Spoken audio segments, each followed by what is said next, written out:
Hello, today I would like to talk to you about multilingual language learners and assisting them in the classroom and the problems that we might face and how to understand them better.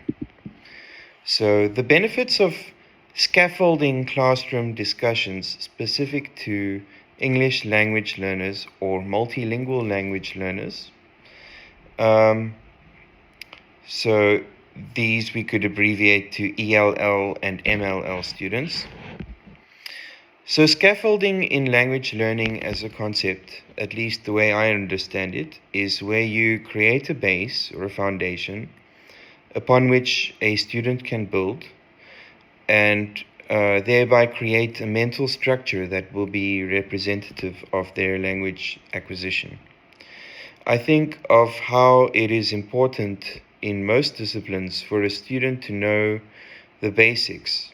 Otherwise, it'll become a problem when they're faced with more advanced concepts and more advanced practices.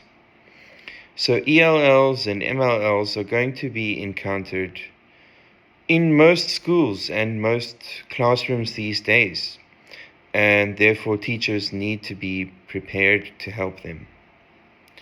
And it has been shown that students who are ELLs and MLLs often achieve lower academic scores than their counterparts who are first language English speakers. Okay, now, so the benefits of using a learner's native language as a classroom resource, or maybe we could say their primary language. So using the primary language as a resource can help students to understand more difficult concepts, and it can even help a teacher to be more respected by the students or to gain their attention. And if students are proficient in their primary language, then they are more likely to be able to cope with learning English. And therefore, the primary language can actually become a tool for learning English. And having an understanding of the student's primary language will also give the teacher a deeper understanding and appreciation for that student. Okay, so now I'd like to talk to you about the best practices to implement when introducing academic vocabulary and content to ELL and MLL students. I've been living in Korea now for 12 years and been teaching for most of that time.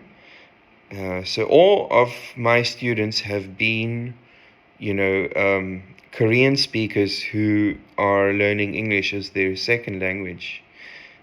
So this is very relevant to me, and the way that I normally tackle this is if I have something that my students need to read and I think that it's got difficult vocabulary in it, I won't hesitate to try using Google Translate or something similar to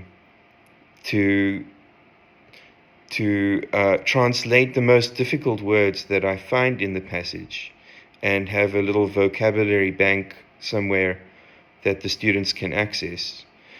So even if Google Translate or a similar thing is not 100% accurate, it'll still be accurate enough that the students could benefit from it.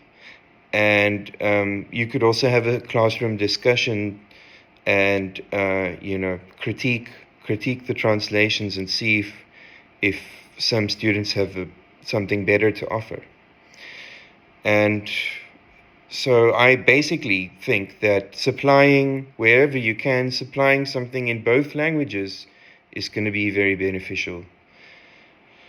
Next up, you can ask your students how their primary language and English differ in this particular context that you're teaching.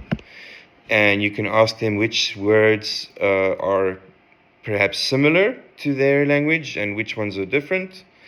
You can ask them to think about how the grammar in their primary language would work for a certain thing and how it would differ to English, because this will just make them think more deeply about how the structures work. And finally, as a sort of good idea to supply things in both languages, I think it'll be great if students have access to books that are in both languages, especially if it's a book that you can provide for them that is translated into their primary language. Okay, and good luck with your multilingual learners. I hope that this was helpful. Thank you.